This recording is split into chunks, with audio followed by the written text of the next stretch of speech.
Today I'm going to give you a brief demonstration on how to use the support material that I've supplied with this section on scrolls.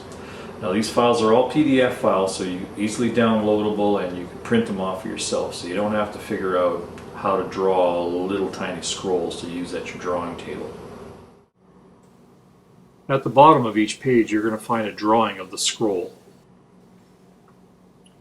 The first number underneath the scroll refers to the number of the scroll, that's the length of the baseline in units, and the number in brackets refers to the starting radius of the scroll as it's drawn here. This number may or may not coincide with your actual printout, but it is the number that I used when I drew the scroll. The starting radius for this scroll is also drawn out as a quadrant. Knowing how this quadrant relates to the rest of the scroll will allow you to estimate the starting radius for any size of scroll. For example, this smaller scroll has a starting radius of 13/16.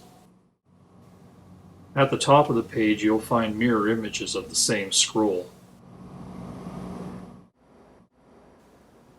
The easiest way to use these guides is at a light table with a photocopy of the drawing you want to reproduce. And then all you have to do is place the different guides on top of the drawing until you find the matching scrolls. As you can see, this number 3 scroll doesn't quite match up with the drawing. It's close, but it's not quite the right shape. It's the same thing with this number 5 scroll. It's close, but I can't quite get it to match up.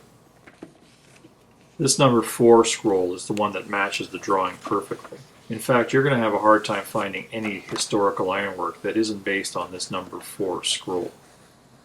If you only want to make one scroll form, this is definitely the one that you want to make. The other scroll forms are useful and they do have their place, but this number 4 scroll is definitely the backbone of the whole industry. As you can see, this heart-shaped detail coming off of the main scroll is also based on the number 4 scroll pattern. And all the other scrolls in this design are based on the number 4 pattern as well. These scroll guides are also useful when you're designing your own ironwork. Just place the guidelines underneath your drawing and rotate them around until they fit your guidelines, and then just trace them out.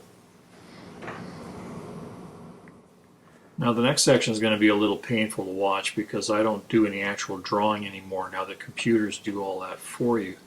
But the point I just want to make is that even though this is going to be a rough drawing, it's going to be an accurate drawing.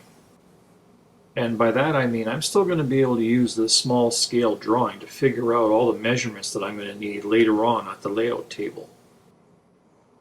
The real value of these guides is in knowing that you're drawing out the exact shape of the scroll forms that you have out in the shop. And that's going to eliminate a lot of the trial and error that's going to keep you away from doing what you really want to be doing, and that's forging iron. We'll see you next time.